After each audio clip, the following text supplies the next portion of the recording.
Mr Deputy Speaker, and my very sincere congratulations to my right honourable friend, the member for Bromsgrove, who got the ball rolling on this, but principally to my honourable friend for Mid Derbyshire for her heroic work getting the bill to this point, and to her family, I think, in the gallery, presumably married at a respectable age. My congratulations, and most of all to the campaigners. It is a tremendous thing what you have done, and I'm very much in awe of your campaigning and your work. So many thanks and congratulations. So my honourable friend says, if you are too young to consent to marriage, you are too young to marry. That is an absolutely inviolable point, and I am glad that we are honouring the declarations of various international bodies, of UNICEF, which says that child marriage is a violation of human rights, our own commitments to the Sustainable Development Goals, which committed this country to eliminate child, early or forced marriage, and to the UN Committee on the Rights of the Child, which says that there should be no legal way to marry before 18, even with parental consent. Now, I understand that in the last year that data was collected, 2018, there were only 147 marriages of people aged 16 or 17. 80% of those were female, were girls, which tells a tale. But of course the real concern that we have is the marriages that take place abroad of children and then can be recognised here in the UK.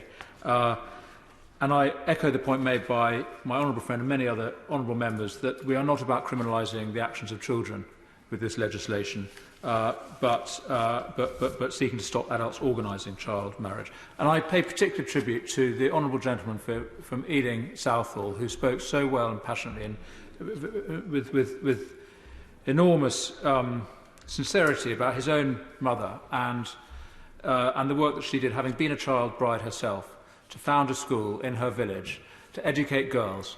And what an inspiration she must have been, both to her own daughters who grew up to have professional careers and to the honourable member himself. So I'm grateful to have heard that story.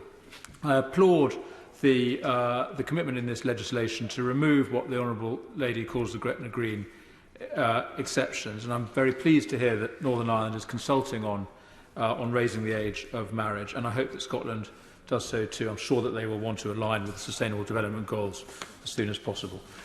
Mr Deputy Speaker, I think I can speak accurately when I say that I'm sure my honourable friend is not anti-marriage in this legislation. I know that she has the opposite attitude. We need more marriage in this country. And I recognise what the honourable gentleman from Ealing Southall said about the dangers of the life-limiting effects of early marriage. But I think we can overcompensate, and to a degree in this country I think we have done. And I was dismayed to hear from the honourable lady that the average age of marriage in this country is now over 30. That concerns me. I think we have organised our economic and social rewards in our society to put off marriage and children until very late, and I regret that. I think the decline of marriage in our society should be a cause of great regret.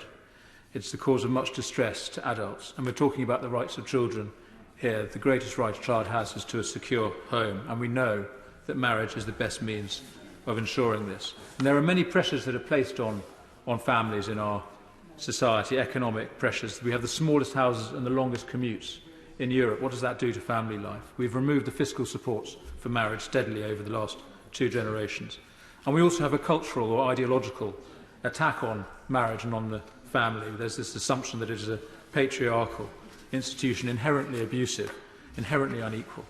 And of course, I'm afraid to say, and we've heard stories today of cases in which that can be the case, so we need to remove the dangers of fulfilling that false stereotype of marriage.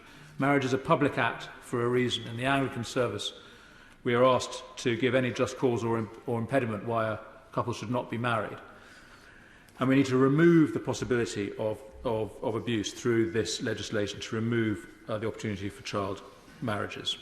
Marriage is fundamentally about the responsibilities of adulthood. It is the foundation of our society, and this bill restores the integrity of the institution, and I'm very proud to support it. Thank you. Ginny Crosby.